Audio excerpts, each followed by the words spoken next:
नमस्कार, स्वागत है आप सभी का हमारी खास पेशकश में।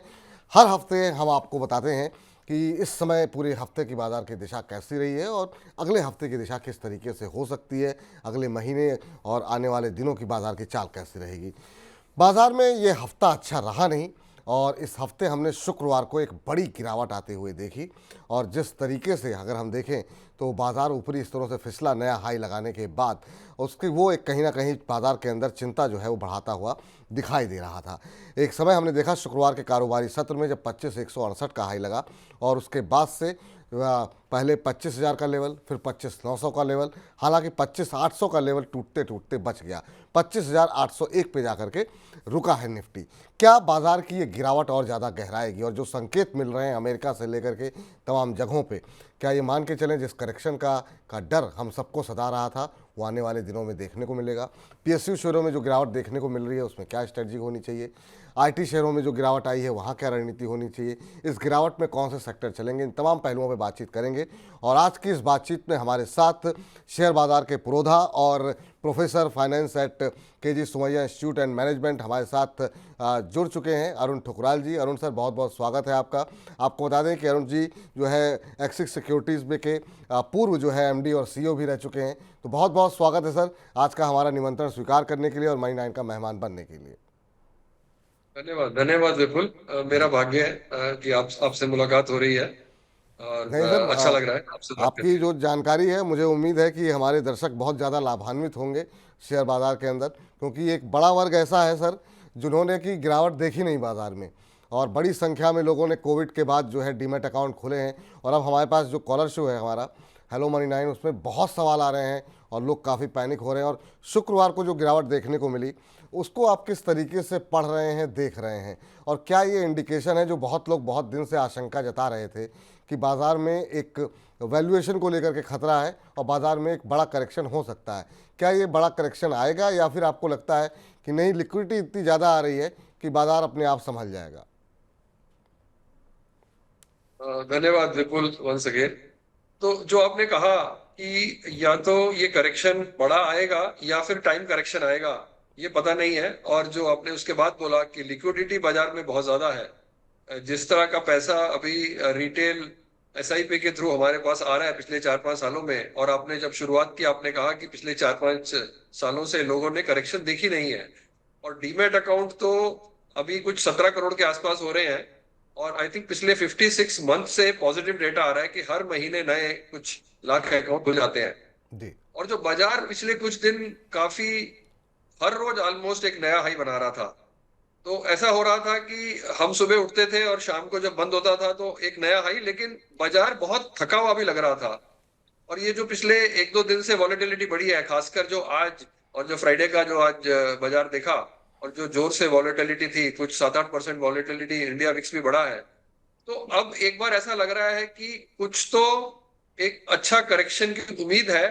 बट उसके सामने ही अभी देखा जाए तो फेड रेट कट का भी अनुमान है। तो वो कितना डीप करेक्शन होगा या फिर ये वीकेंड करेक्शन होगा और मंडे को फिर वापस कुछ एक बेटर ओपनिंग देखने को मिल सकती है, ये देखना है। क्योंकि ये बहुत देर से ये उम्मीद थी कि ये लंबा करेक्शन आएगा, बट वो धीरे धीरे धीरे करके आज कहीं से थोड़ा डर लगा है लोगों को कि हाँ ये करेक्शन आ सकता है। बट बहुत लोग बहुत पैसा लेके अभी भी बैठे हैं। सर, जो शुक्रवार की गिरावट रही और उसके बाद जो आप कह रहे हैं कि एक बड़ी गिरावट की आशंका है, अब सोमवार को स्थिति और स्पष्ट होगी जो नंबर्स देखने को मिलेंगे उसके बाद। लेकिन जो लोग पैनिक कर रहे हैं, क्या उन्हें वाकई में पैनिक करना चाहिए? कोई गिरावट में कितने लेवल पे जा कर के एवरेजिंग की सलाह आप देंगे या फिर क्या एवरेजिंग करनी भी चाहिए कि नहीं? बहुत बड़ी संख्या में लोगों ने हायर लेवल पे जो है वो पोजीशन ले रखी है और लगातार सवाल आ रहे हैं कि अब क्या होगा, अब आगे क्या करना चाहिए, क्या रणनीति होनी चाहिए। हम लोग हर गिरावट में खरीदारी भी करना चाह रहे हैं, अभी खरीदारी करें भी या वेट करें जब बाजार स्थिर हो जाए उसके बाद पैसे लगाने चाहिए?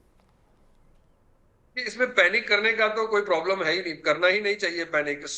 आई थिंक जो बाजार जो मैंने इतने सालों से देखा है, और जो भी इन्वेस्टर है वो तो एक्चुअली वेट करता है इस सेल लगने का।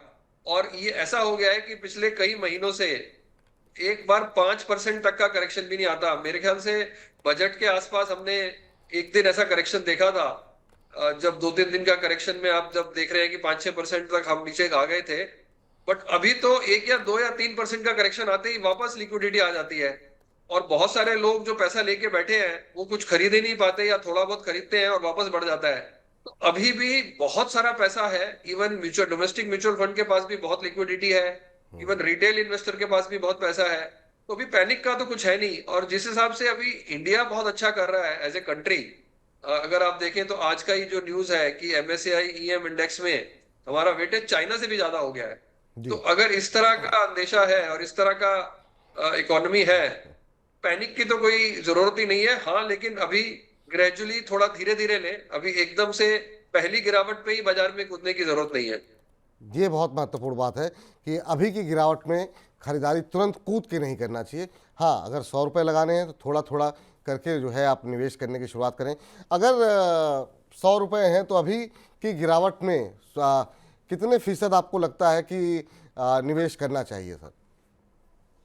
तो इसका जवाब दो अलग अलग तरह के निवेशकों के लिए है। एक निवेशक जो फुल्ली इन्वेस्टेड रहता है और बहुत थोड़ा सा पैसा ही कैश रखता है, उसको तो ऑब्वियसली 5-10% से ही शुरू करना चाहिए। लेकिन जो नए निवेशक हैं, जो पहले इक्विटी में जिनका निवेश नहीं है और वो अब इक्विटी में आ रहे हैं धीरे धीरे, तो वो थोड़ा ज्यादा लगा सकते हैं। क्योंकि ये हमेशा बोला जाता है कि इन्वेस्ट अगर इक्विटी में जाना है, तो अगर आपने पिछले 40 साल का इक्विटी का रिटर्न देखा है, तो अगर आप SIP नहीं लगा पा रहे या आप सोच रहे थे कि एक टाइम आएगा तो मैं एंटर करूंगा, तो वो 20-25% से शुरू कर सकते हैं। और हर थोड़ी थोड़ी, मतलब जिसे हम बोलते हैं बाय ऑन डिप्स की स्ट्रेटेजी करनी चाहिए। लेकिन जो जो रेगुलर इन्वेस्टर है, जो थोड़ा ही पैसा लेके बैठा है, 1-2% कैश में है या 4% कैश में है, उसको फिर थोड़ा थोड़ा करके डालना है, क्योंकि उसको मार्केट उसने देखा है। लेकिन जो नया इन्वेस्टर है उसके लिए थोड़ा ज्यादा डाल सकते हैं, क्योंकि वो दिन अभी तो कुछ दिन लगता है ऐसा रहेगा। आज कुछ थोड़ा सीरियस करेक्शन दिखा है, लेकिन हम ऐसा बहुत बार पहले भी देख चुके हैं और बाजार वापस आया है। तो मंडे ट्यूसडे तक क्लैरिटी आ जाएगी कि कितना ज्यादा और गिरावट होगी। और फिर Fed rate is around the corner, जो रेट कट आने वाला है, तो कहीं ना कहीं थोड़ा रिकवरी भी हो सकती है। जी, चलिए फेड का जिक्र आपने किया, उसी पर सवाल पूछ लेते हैं।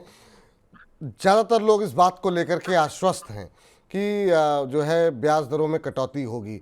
ब्याज दरों में कटौती क्या एक एक बूस्ट दे सकता है बाजार को, पहला सवाल। और दूसरा, बहुत लोगों का ये मानना है कि अगर ब्याज दरों में तेज़ गिरावट होती है तो इसका भी बाजार में नेगेटिव इम्पैक्ट इस लिहाज से हो सकता है कि शायद अमेरिका की अर्थव्यवस्था इस समय मंदी की तरफ जाती हुई दिखाई दे रही है और इस वजह से इतनी तेज रेट कट किया गया है। क्या आप भी इसको ऐसे पढ़ रहे हैं, और इसका असर भारतीय बाजारों पर कैसे देख रहे हैं? तो ये अमेरिका में हर रोज कभी मंदी हो रही है या फिर कभी मंदी नहीं हो रही है, ये हम बहुत दिनों से देख रहे हैं। जी तो कभी लगता है कि सितंबर का वेट भी नहीं होगा, बट हम अल्टीमेटली हम सितंबर तक पहुंच ही गए हैं कि जब रेट कट आएगा। हाँ, अगर 15 दिन पहले सडनली एक रेट कट अगर फेड दे देता, तब वो डर था कि कहीं ना कहीं रिसेशन का डर उनको भी बहुत लग रहा है।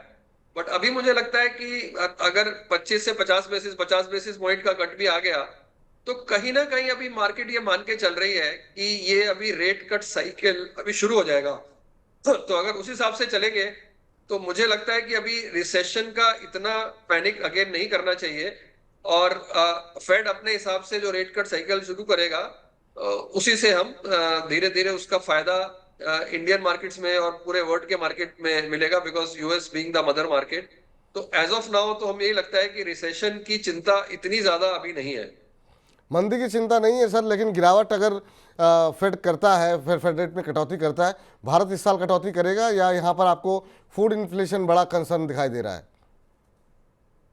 फूड इन्फ्लेशन कंसर्न है, लेकिन इतना बड़ा भी नहीं है। आई थिंक यहाँ पे भी वेट हो रही है या पूरे वर्ल्ड में वेट हो रही है कि अगर US रेट कट साइकिल शुरू होगा, तो यहाँ पे भी RBI will take note of it.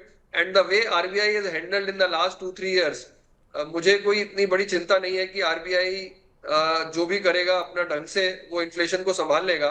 और फूड इन्फ्लेशन ठीक है, वो धीरे धीरे जैसे आती है, वो सीजनल है, उसका उतना बड़ा चिंता नहीं है। बट यहाँ पे once I think US starts the rate cut cycle, India has to follow, ऐसा मुझे लगता है। चलिए चलिए, तो अमेरिका में अगर ब्याज दर की कटौती होगी तो फिर जो है दुनिया भर के अंदर जो है इसकी एक शुरुआत होगी ब्याज दरों में कटौती की, ऐसा मानना है हमारे आज के एक्सपर्ट अरुण जी का। अरुण जी, आगे बढ़ते हैं, अब जरा कुछ एक सेक्टर पे एक एक करके बातचीत करते हैं और सबसे पहले उसी सेक्टर पे बात करेंगे जिस पर हमारे पास सबसे ज़्यादा सवाल आते हैं और वो है पीएसयू सेक्टर। पीएसयू पर लगातार सवालों की झड़ी लगी हुई है और पीएसयू को अगर हम 3 भागों में विभाजित कर दें, रक्षा, रेलवे और पावर और साथ में बैंक भी, तो इन चारों पे थोड़ा थोड़ा करके आपसे राय जानना चाहेंगे। क्या डिफेंस की रैली अब ख़त्म हो गई? क्या डिफेंस की स्टोरी ख़त्म हो गई, या फिर आपको लगता है कि इतने ओवर वैल्यूड हो गए हैं कि इनको दोबारा जो अपना पीक है उसको दोबारा टेस्ट करने के लिए अभी लंबा इंतज़ार करना पड़ेगा? बहुत लोगों ने हायर लेवल पे पोजीशन बनाई हुई है, वो लोग रोज़ सवाल पूछ रहे हैं। तो आई थिंक मुझे भी ऐसा लगता है कि अभी वैल्यूएशन जो है डिफेंस सेक्टर में थोड़ा ज्यादा है, डिफेंस पीएसयू में। बिकॉज अगर आप देखें अपना जो पिछले 2-3 साल की जो रैली है, जो 20 गुना 30 गुना तक स्टॉक हो गए हैं, वो कहीं ना कहीं थोड़ा अभी फटीग आ गया है। और जी। आप देख भी रहे होंगे कि जैसे ही हायर लेवल पे पहुंचते हैं तो सेलिंग आना शुरू हो जाता है। तो अगर रिस्क एंड रिवॉर्ड के हिसाब से देखें तो मेरे हिसाब से अभी रुकना चाहिए। और अगर कोई जैसे करेक्शन आ जाती है, जैसे मैं बोल रहा था कि हो सकता है कुछ करेक्शन आए और थोड़ा नीचे अपने को ये स्टॉक्स मिलते हैं, तब जाके हमको एवरेज करना चाहिए या एंट्री करनी चाहिए। But over a period of time जिसके पास है उसको मैं ये भी नहीं बोलूंगा कि अभी जाके बेच दीजिए। Because over a period of time I think defence sector अच्छा करने वाला है। जिस हिसाब से इंडिया ग्रो कर रहा है, जिस हिसाब से हमारी टेक्नोलॉजी है, जिस हिसाब से हम बाकी लोगों से बात कर रहे हैं, बाकी देशों से, और सारा मैन्युफैक्चरिंग धीरे धीरे यहाँ पे आ रहा है, और the kind of orders we are getting now all this big companies. तो I think as of now I should say neutral with slightly negative bias. जी, तो मतलब अभी जिनके पास है उनको होल्ड करने की सलाह, ये मान के चलें सर आपकी तरफ से। लेकिन घबराना नहीं है, लेकिन बहुत लोगों ने बहुत हायर लेवल पे ले लिया, वो पूछ रहे हैं कि क्या कितना इंतज़ार करना पड़ेगा, मतलब क्या साल 2 साल, क्या सलाह रहेगी आपकी? नहीं, आई थिंक ओवरऑल अगर मार्केट की ट्राजेक्टरी बढ़ेगी, अगर अगर ये जो हम हाई बना रहे हैं, अगर हम ओवरऑल वैल्यूएशन देखें मार्केट का, तो कहीं ना कहीं अभी भी अब जो कंट्री का जो ग्रोथ दिख रहा है, अगर अगर आप देखें, ठीक है, पिछला जो जीडीपी नंबर 6.7 आया, बट ओवरऑल आई थिंक 7.2 का जो आरबीआई का अनुमान है, और इस हिसाब से अगर हम ग्रो करते रहे, कंट्री ग्रो करते रहे, और the kind of order now they are getting the defence sector, तो अगर अभी बिल्कुल अभी एंट्री किया है तो कहीं ना कहीं थोड़ा एवरेज करने को मिलेगा। और over a period of time मुझे लगता नहीं कि इसमें नुकसान होगा। और जो शुरू से ले रहे हैं उनको तो ऑब्वियसली एक एक रेगुलर रिटर्न, मॉडरेट रिटर्न उनको मिलता जाएगा। बट हाँ, इस लेवल पर बड़ी पोजीशन बनाने की सलाह नहीं है। इस लेवल पे बड़ी पोजीशन ना बनाए, जो लोग हैं वो अभी बने रह सकते हैं, लेकिन थोड़ा इंतज़ार करना होगा। तो ये तो पीएसयू डिफेंस की बात हुई। पीएसयू के अंदर अगर हम रेलवे की बात करें, डिफेंस जैसी गिरावट तो नहीं आई है, लेकिन हाँ करेक्शन यहाँ पर भी देखने को मिला है। और कुछ शेयरों में जो ऑर्डर इनफ्लो रहा है बीच बीच में, उसके चलते बीच बीच में रिकवरी भी आती हुई दिखाई दी, लेकिन यहाँ पर भी वैल्यूएशन को लेकर काफ़ी कंसर्न है। रेलवे को लेकर के अभी क्या व्यू है? क्या यहाँ पर भी वैल्यूएशन डिफेंस जैसी ही स्ट्रेटजी अपनानी चाहिए, या फिर यहाँ पे थोड़ी सी यहाँ अलग? पे जी। बिल्कुल बिल्कुल, आपका सवाल समझा मैं। तो मैं ये कहता हूँ कि अगर पीएसयू बैंक्स की बात थोड़ा अलग करें, तो रेलवेज और पावर, यहाँ पे भी मतलब वैल्यूएशन इतने सस्ते तो अभी नहीं है। और जैसे आपने कहा कि बीच बीच में कुछ ऑर्डर आ जाता है तो फिर सडनली वो स्टॉक्स बढ़ जाते हैं। और जो सरकार का इसमें फोकस है कि जो रेलवे को बहुत अच्छा करना है, या थोड़ा सा स्ट्रेटेजी चेंज भी है, पहले नई नई ट्रेन्स की जगह अब जो एग्जिस्टिंग ट्रैक्स हैं या एग्जिस्टिंग इंफ्रास्ट्रक्चर है उसको भी ठीक करना है, तो कहीं ना कहीं वो फोकस पॉजिटिव है। तो मुझे लगता है रेलवे हो या पावर हो, पावर में भी राइट नाउ जो फोकस है कि जितना अच्छी कैपेसिटी बढ़ाई जाए, तो over a period of time I think ये मार्केट परफॉर्मर जरूर रह सकते हैं, लेकिन out performer in the immediate term तो मुझे नहीं लगता। बट पीएसयू बैंक्स मुझे अभी भी बेटर लग रहे हैं, क्योंकि बैंक्स में तो रैली आया ही नहीं है। अगर बिल्कुल। देखा जाए ना, तो पीएसयू बैंक हो या प्राइवेट बैंक हो, कहीं ना कहीं हम देखते ही रह गए कि, और इतना अच्छा एसेट क्वालिटी इतने सालों में कभी देखा नहीं। पिछले 1-2 साल में जो बैंक्स की बैलेंस शीट है एकदम क्लीन है, और क्रेडिट ग्रोथ आप देख ही रहे हैं कितनी अच्छी है। हाँ, थोड़ी सी दिक्कत है कि डिपॉजिट कम मिल रहे हैं, लेकिन अदरवाइज क्रेडिट ग्रोथ बहुत अच्छी है। तो मार्जिन्स के ऊपर या क्वालिटी ऑफ एसेट्स पे कोई चिंता नहीं है और रैली हुई नहीं है। तो आई थिंक पीएसयू बैंक्स मुझे बहुत अच्छा लग रहा है, along with the private bank also, the large private bank also। I think banking sector का रैली एक बाकी है और कहीं ना कहीं अब जो नेक्स्ट लेग है वो बैंकिंग को लीड करना चाहिए। एनबीएफसी में थोड़ा सा ट्रैक्शन आया है लेकिन बैंक्स का भी लगता है आएगा और डेफिनेटली इसकी उम्मीद है। जी, पीएसयू बैंक्स के आपने जिक्र छेड़ा और आपने बताया भी जो कंसर्न इस समय तमाम एनालिस्ट को भी है और जो नंबर्स हैं, आंकड़े हम देख रहे हैं, उसको देख करके लग भी रहा है। जो है डिपॉजिट ग्रोथ स्लो हो रही है, क्रेडिट ग्रोथ बढ़ती जा रही है, ऐसे में भविष्य को लेकर के काफ़ी सारी आशंकाएं हैं। दूसरा सर ये है कि अगर निवेश करना हो पीएसयू बैंक्स में, जिसमें कि हम देख रहे हैं लगातार करेक्शन देखने को मिल रहा है, तो दिग्गज शेयरों के साथ जाएं, मिड कैप में जाएं, किस तरीके की स्ट्रेटजी प्लान करनी चाहिए अगर पीएसयू बैंक्स को लेकर के खाली स्ट्रेटजी बनानी हो तो? देखिए, इसमें जो मिड कैप और स्मॉल कैप ऐसे सेक्टर, अभी बैंक को 2 मिनट छोड़ते हैं, मिड कैप और स्मॉल कैप में अभी भी रैली चलती जा रही है। अगर इवन आप पिछले 2 महीने से हम कह रहे हैं कि मिड कैप स्मॉल कैप बहुत ज्यादा ओवर वैल्यूड है, बट कहीं ना कहीं अभी एक आध दिन पहले भी देखा जाए तो मिड कैप स्मॉल कैप ने नया हाई लगाया है। तो कहीं ना कहीं बैंकिंग पूरा सेक्टर और मिड कैप स्मॉल कैप अभी भी चल रहा है। तो over a period of time मुझे लगता है कि लार्ज कैप भी चलने वाला है, क्योंकि अभी कभी ना कभी वो टाइम जरूर आएगा कि अब मिड कैप जो है और स्मॉल कैप है थोड़ा ब्रीदर लेंगे और लार्ज कैप की तरफ जाएंगे। और पीएसयू बैंक में एक और स्ट्रेटेजी मुझे ऐसे लगता है होनी चाहिए। PSU bank should be bought as a basket. तो जो सेक्टर फंड है या जो बैंक बीज है, जो इस तरह के कुछ पीएसयू बैंक के कुछ अगर ईटीएफ्स मिलते हैं तो पीएसयू बैंक को ऐसे बास्केट खरीदना चाहिए, ऐसा मुझे लगता है। ठीक सर, चलिए आगे बढ़ते हैं सर और कुछ एक और सेक्टर्स पे बात करते हैं। सर, एक सेक्टर ऐसा है जो कि जब भी बाज़ार में बड़ी गिरावट आती है तो लोग उसे एक डिफेंसिव क्षेत्र की तरह देखते हैं, और वो है फार्मा और एफएमसीजी। फार्मा और एफएमसीजी में जब जब बाज़ार में गिरावट आई है, हमने देखा है कि एक अच्छी रिकवरी देखने को भी मिली है। लेकिन चूंकि इधर बाज़ार की जो चाल रही है वो बड़ी बिखरी सी रही है, कभी 2 दिन तेज़ी, फिर थोड़ी सी गिरावट, फिर थोड़ी सी तेज़ी। क्या डिफेंसिव शेयर सेक्टर्स में आपको अभी आकर्षण दिखाई दे रहा है, खासतौर से फार्मा और एफएमसीजी, या आपको लगता है कि नहीं, कुछ नए सेक्टर्स की तलाश करनी चाहिए? नहीं, नए सेक्टर से पहले आई थिंक फार्मा एफएमसीजी की बात करते हैं। तो जी। एफएमसीजी अभी थोड़ा डेफिनेटली अच्छा लगने लगा है, क्योंकि ओवरऑल आई थिंक कंट्री का जिस तरह से अभी पर कैपिटा बढ़ेगा या जो बजट के बाद थोड़ा सा ट्रैक्शन आया है, कुछ प्राइसेस लोग बढ़ा रहे हैं, कहीं ना कहीं कुछ जैसे पेंट्स कंपनी है या इस तरह की कंपनी है उनको उसका बेनिफिट भी मिल रहा है, ऑयल का प्राइस जो नीचे आ रहा है। तो और हम देख भी रहे हैं कि इनके प्राइसेस नहीं गिरेंगे, और जैसे कि हम बहुत बार बहुत दिनों से बोल रहे हैं कि कहीं एक बड़ा करेक्शन ना आ जाए, तो अगर ऐसी चिंता भी है तो I think this is the time to get into FMCG. And ऊपर से थोड़ा सा डिफेंसिव है, थोड़ा आपको डिविडेंड भी अच्छा मिलता है, तो कहीं ना कहीं उसमें जाके लोग बैठना चाहेंगे थोड़ा टाइम के लिए। कम से कम नीचे गिरने का चांस कम है और थोड़ा यहां से बेटर होने की उम्मीद है। तो ये जो नेक्स्ट वॉलेटाइल अगर कोई पीरियड आता है जिसमें थोड़ा अच्छा करेक्शन देखने को मिलता है, तो आई थिंक एफएमसीजी में जाना चाहिए। And pharma also similar. Pharma में ये है कि आपको स्पेसिफिक देखना है कि आप कौन से फार्मा में जा रहे हैं। जी। आप जेनरिक में जाना चाहते हैं या स्पेसिफिक इंडिया फोकस में जाना चाहते हैं, या even health care sector as such is looking good, hospitals are looking good, because ये सब sector over a period of time चलने ही वाले हैं। कहीं ना बिल्कुल। कहीं लोग अंडर इन्वेस्टेड थे यहाँ पे, तो वो पैसा थोड़ा सा तो रोटेट होके अभी इधर आएगा। तो मुझे लगता है थोड़ा पैसा यहाँ पे शिफ्ट करना चाहिए, जिसका एक अच्छा पोर्टफोलियो है, जो रेगुलरली इन्वेस्ट करता है और जिसने एक टेक्टिकल कॉल लिया था कि आप पीएसयू में बहुत जोर से चले गए थे या मिड कैप स्मॉल कैप में चले गए थे, वो थोड़ा सा पैसा यहाँ वापस ला सकते हैं। ठीक, तो फार्मा और एफएमसीजी, इन दो सेक्टर्स में जो है वो निवेश की सलाह है। जिस तरह की वोलेटिलिटी बाज़ार में देखने को मिल रही है और बाज़ार में गिरावट गहराती है, तो ये सेक्टर ऐसे हैं जो थोड़ी सी आपको आपके पोर्टफोलियो को सुरक्षा प्रदान करेंगे।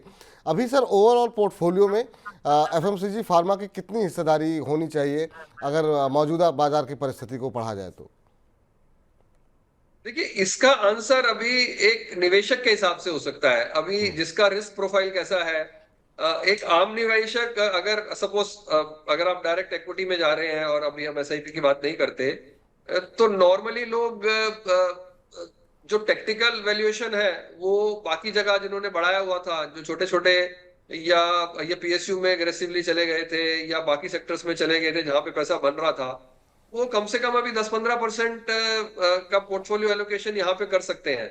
लोग वैसे भी बैंक्स में बहुत बड़ा पोजीशन लेके बैठे हैं, बैंक्स में और फाइनेंशियल्स में, तो उसको मैं कम करने की सलाह नहीं दूंगा अभी। अगर वहां पे कोई 30-40% लेके बैठा है तो वो इसी फिराक में बैठा है कि कहीं ना कहीं कभी ना कभी एफआईआई अगर वापस आते हैं तो ये सब बड़ा शेयर, प्राइवेट बैंक शेयर या बाकी बैंक शेयर खरीदेंगे, तो उसको डिस्टर्ब ना करें। हाँ, जो जहां पे पैसा बहुत बन गया है रिसेंट टाइम में, वहां से आप थोड़ा निकाल के एफएमसीजी फार्मा में निवेश करें।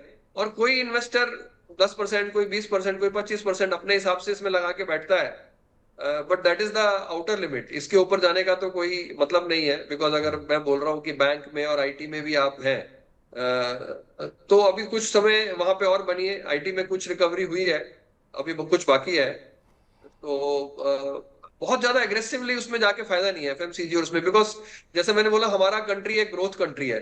जी। Over a period of time तो पैसा बनेगा, ये एक फेज निकल जाए अगला 3 से 6 महीने का, फिर वापस हमको आना ही है। और अगर आपको कोई निवेशक है उसको डिविडेंड इनकम चाहिए, तो वो ऑब्वियसली वो 25-30% भी लगाएगा। वो बहुत सारा, कई कंपनी तो बहुत अच्छा डिविडेंड देती हैं और वो अभी ग्रोथ भी अच्छा दिखा रही हैं। तो I think each each investor has his own way of handling this, जी। So I can give a generic view.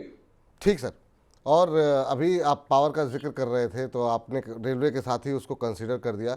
मैं थोड़ी सी एक टिप्पणी छोटी सी चाहूँगा, वो थोड़ी सी अलग से, कि पावर के अंदर भी हम देख रहे हैं कि जो रिन्यूएबल एनर्जी वाले शेयर हैं उनमें बहुत अच्छी तेज़ी देखने को मिली। उसमें हम एसजेवीएन की बात कर लें, उसमें हम सुजलॉन की बात कर लें, उसमें और भी बहुत सारे शेयर शामिल हैं। लेकिन बहुत सारे शेयर ऐसे भी रहे जिन्होंने मतलब एक बहुत लंबे समय से 4-5-6 महीने से थोड़ा थमते दिखाई दे रहे हैं, जिसमें कि एनएचपीसी है। एनटीपीसी में भी वैसी रैली नहीं देखने को मिल रही है। पावर को लेकर के ओवरऑल व्यू क्या है आपका, और इसमें प्राइवेट पे फोकस करना चाहिए या फिर पीएसयू पे फोकस करना चाहिए? और अब चूंकि हम रिन्यूएबल एनर्जी की बात कर रहे हैं, अभी हमने एक लिस्टिंग देखी सर, वो काफ़ी शानदार रही, प्रीमियर की, प्रीमियर एनर्जी करके, और वो शेयर भी डबल हो गया। इरिडा की कहानी हम लोगों ने देखी कैसे हुआ, 32 रुपये का इशू प्राइस और वो 300 के पार गया। कुछ लोग कह रहे हैं ये भी उसके जैसा हो सकता है। तो काफ़ी सारी खबरें चलती रहती हैं, र्यूमर्स काफ़ी चलते रहते हैं। ओवरऑल पावर पे आपका व्यू, और इस तरह के जब मल्टीफोल्ड रिटर्न मिल रहे हों तो क्या करना चाहिए? हाँ, जैसे कि आपने बोला कि ये जो शेयर है, जैसे आपने इरेडा का नाम लिया, जैसे आपने प्रीमियम एनर्जी का नाम लिया, नाउ अगर आपने देखा कि ये लिस्टिंग के बाद ही 20-25% चल गया है, जो ये रिसेंट लिस्टिंग हुआ है, बिकॉज वो सोलर पैनल या कुछ उस तरह का काम में है। जी। तो हर जगह अभी रिन्यूएबल एनर्जी पे फोकस है, बजट पे भी फोकस है, सरकार का भी फोकस है। तो और जिस तरह से ये आईपीओ कितने कितने गुना सब्सक्राइब हो रहे हैं, लेकिन जो कुछ पुराने पीएसयू शेयर है, जैसे आपने बोला एनएचपीसी, एनटीपीसी, एसजेवीएन, तो एक जमाने में मतलब एक 2-3 साल पुराने इनका अगर आप प्राइस देखें और उसके बाद इनका ग्रोथ देखें, तो वो भी बहुत चल गए हैं। एसजेवीएन जो शेयर था या ये सब आपने देखे होंगे, कई कई सालों तक ये बिल्कुल बिल्कुल। बहुत ही कम प्राइस पर आपको मिलते रहे, और with a very very good dividend yield also. Hmm. तो कहीं ना कहीं अब देखो तो ये भी फेयरली प्राइस हो गए हैं। बट हाँ, रिन्यूएबल एनर्जी पे फोकस है। अगर कोई अच्छा आईपीओ में आपको मिल गया है और आपने टाइम पे ले लिया है, तो उसको होल्ड करें। और अभी क्या बोले, अभी आज तो जिसने इतना अच्छा खुलने के बाद भी अगर लिया, उसके बाद भी 30% बढ़ गया है। हम्म। तो कहीं अभी तो एक्चुअली से एक रेस भी हो गई है कि वो जो फोमो बोलते हैं कि मैं मिस ना कर दूं। बट कहीं ना कहीं लगता है कि अच्छा करेंगे, बट कितना अच्छा करेंगे वो नहीं पता। मतलब you should not put an exceptional position and you should not go and buy at a very high price. Hmm. But हाँ, अच्छे शेयरों की तलाश रखिए, और अब जब मार्केट की गिरावट आएगी तो आप अपनी एक लिस्ट बना के रखिए, और तब इन शेयरों को डिप पे बाय करते जाएं। उसमें आप एक कॉम्बिनेशन कर सकते हैं कि पुराने पीएसयू शेयर जो आपने नाम लिए, और जो ये नया रिन्यूएबल एनर्जी के ऊपर फोकस आ रहा है, सोलर के ऊपर फोकस आ रहा है, इससे रिलेटेड कुछ स्टॉक्स हैं, वो आप थोड़ा उसको भी डाल सकते हैं। जी। चूंकि बात थोड़ी सी आईपीओ की तरफ गई है तो उस तरफ भी आपका ध्यान आकर्षित करना चाहेंगे अरुण सर, और ये जानना चाहेंगे कि अब जो बाढ़ आई हुई है आईपीओ बाज़ार के अंदर, और रविवार को ये कार्यक्रम हमारे दर्शक देख रहे हैं, और सोमवार को जब बाज़ार खुलेगा तो फिर एक तीन तीन आईपीओ कतार में लगे हुए हैं। उसमें बड़े कॉर्पोरेट भी सामने अब आ रहे हैं। बजाज का एक आईपीओ, उस ग्रुप से एक आईपीओ आ रहा है। क्या कुछ उम्मीदें आईपीओ बाज़ार से लगाएं, क्योंकि कोई बहुत सारे आईपीओ हाल फिलहाल में 40-50%, 100% प्रीमियम पर जो है वो दर्ज हो रहे हैं। क्या रणनीति होनी चाहिए और कहाँ पर लगता है कि नहीं अब रुक जाना चाहिए? हायर लेवल पे अब ओला इलेक्ट्रिक का ही उदाहरण है। इतने दिन तक हम लोगों को ट्रोल किया गया कि आपके एक्सपर्ट आकर के बोल रहे थे कि नहीं ये तो महंगा आईपीओ है, इसमें पैसे थोड़े से आप लोग बचा के चलें। जब लिस्टिंग हुई काफ़ी फ्लैट रही और उसके बाद से शेयर लगातार 2-3 दिन अपर सर्किट लगाया, तो लोग हमारे एक्सपर्ट को फिर चैनल को भी ट्रोल करते हैं और लोगों को लगता है कि नहीं सही, अब थोड़ा सा दबाव आ गया। अब प्रीमियर की बात कर रहे हैं, वहाँ पर भी लगातार 100% से ज़्यादा का रिटर्न आ चुका है जिन लोगों ने पैसे लगाए थे। कहाँ पर आकर के मुनाफा बांधने की आवश्यकता है? कौन सी कैसे पता करें कि ये चीज़ अब महंगी हो गई है? ये बहुत लोगों के सवाल रहते हैं। इसका अगर आप कुछ आसान भाषा में समझा सके तो। एक तो ये आप मानेंगे कि अभी तो जैसे बोलते हैं ना कि जो भी आ रहा है वही सब्सक्राइब हो रहा है, और आपने आपने देखा है कि किस किस तरह के आईपीओ और कितने छोटी छोटी कंपनी कितने कितने गुना सब्सक्राइब हो रही है। अभी तो एक बहाव चल रहा है, तो जिसको मिल गया और जिसने लिस्टिंग वाले दिन भी खरीद लिया वो भी बढ़ गया। तो अभी तो सब बराबर हो गए हैं, मतलब क्वालिटी आईपीओ हो, नॉन क्वालिटी आईपीओ हो, या कोई भी बस आईपीओ हो, अभी तो वो हालत हो गई है।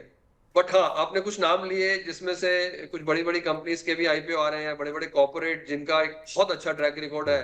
तो वहां तो डेफिनेटली मैं सजेस्ट करूंगा कि आपको लेना चाहिए, और अगर लिस्टिंग पे भी मिले और रीजनेबली वैल्यूड हो तो भी लेना चाहिए। बट बाकी अगर आप ट्रेडिंग के हिसाब से देखें और आप लगाना चाहते हैं, तो कुछ पोर्शन अपनी कैपिटल का एलोकेट कर दें और आप फिर लिस्टिंग पे उसको बांधिए। बिकॉज हम लोग आईपीओ को मैं इतना ट्रैक नहीं करता हूँ, बिकॉज मेरा ये मानना है कि over a period of time company अपने बारे में बताती है कि क्या करना चाहिए, और ट्रेडर का मेंटेलिटी अलग होता है। बट हाँ, अगर अच्छे कॉर्पोरेट हाउस से आईपीओ आ रहा है तो उसमें कोई कोई हर्ज नहीं है लेने के लिए। बट इस वक्त तो बाढ़ सी आई हुई है आईपीओ की, और ऐसा हमने बहुत बार देखा है, कहीं ना कहीं ये रुकता भी है और फिर बहुत जोर से परेशानी भी होती है। तो आई थिंक थोड़ा समझदारी से काम ले, अच्छे आईपीओ में अप्लाई करें। और अगर बाकी में आप कर रहे हैं, आपने उसकी पढ़ाई करी है, आपने थोड़ा अपने फाइनेंशियल एडवाइजर से पूछा है, तो आप उसमें से थोड़ा पैसा आप you can keep putting, and some time if it is a very very high opening and great opening, partial profit book करना ठीक है। बिल्कुल सर। ठीक है सर, ये बिल्कुल आपने बहुत अच्छी बात की कि अगर एक ठीक ठाक रिटर्न मिल रहे हो तो फिर पार्शियल प्रॉफिट बुक करना चाहिए। लेकिन ऐसे निवेशकों को क्या कहेंगे जो कि सेकेंडरी मार्केट में, अगर मान लीजिए कि अब 50 गुना 60 गुना सब्सक्रिप्शन हो रहा है और अलॉटमेंट अगर नहीं मिलती है, तो लोग किसी भी भाव पर चेस करते हैं और बाद में कहते हैं कि अब हम फंस गए हैं। सेकेंडरी मार्केट में लिस्टिंग के दिन चेस करना कितनी अच्छी स्ट्रेटजी या कितनी खराब स्ट्रेटजी आप मानते हैं? देखिए, वो वॉरेन बफेट का आपने सबने सुना है, ग्रीड एंड फियर, हम हमेशा हमेशा बोलते हैं।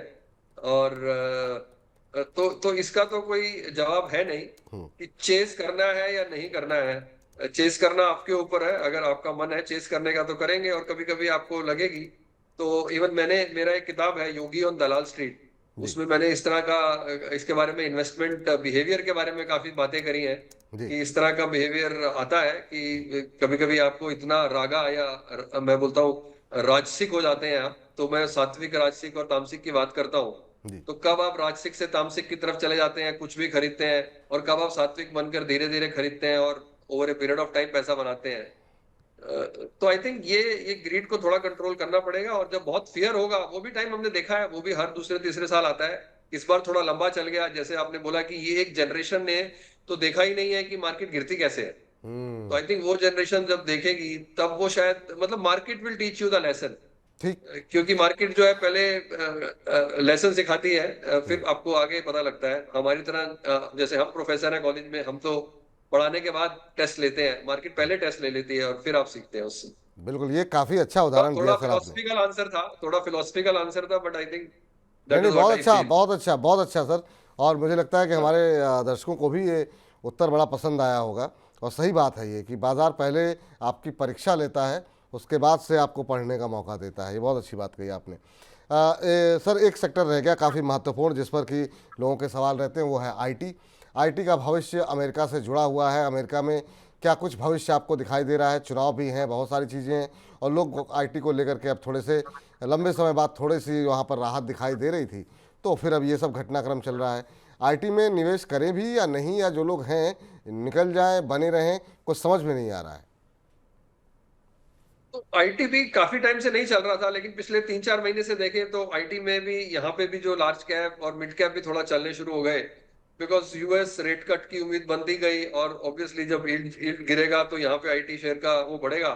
बट बीच बीच में कुछ अभी एनवीडिया का रिजल्ट आया तो आपने देखा कितने बिलियन डॉलर उड़ गए। बट हमारी कंपनी थोड़ी डिफरेंट है, हमारी कंपनी सर्विसेज कंपनी है। तो आईटी पोर्टफोलियो में होना तो चाहिए, आईटी पोर्टफोलियो को स्टेबिलिटी देता है। जी बिल्कुल। और जैसे मैंने बोला है कि निवेशक को एक अच्छी डिविडेंड इनकम भी उसमें से आती है, जबकि बहुत लोग ये देखना नहीं चाहते हैं। बट कहीं ना कहीं ऐसे काफी शेयर हैं जो प्राइस में भी बढ़ते हैं और डिविडेंड भी कंटिन्यूअसली देते हैं क्वार्टर आफ्टर क्वार्टर। अब थोड़ा सा मतलब फेयर वैल्यू पे आ गए हैं, और अगर अगर रेट कट अच्छे से आ गया तो थोड़ी सी रैली और देखने को मिलेगी। और मिड कैप कुछ स्पेसिफिक हैं शेयर्स जो थोड़ा बेटर करेंगे। लार्ज कैप पिछले 2-3 महीने में कुछ अच्छा कर चुके हैं, तो अगर आपके पास है तो बने रहिए। मतलब आईटी को आप इग्नोर नहीं कर सकते मेरे हिसाब से। आईटी का पोर्टफोलियो में होना जरूरी है। कभी कभी कुछ लोग पूरा निकाल देते हैं आईटी को, बट मुझे लगता है आईटी स्टेबिलिटी देता है पोर्टफोलियो को।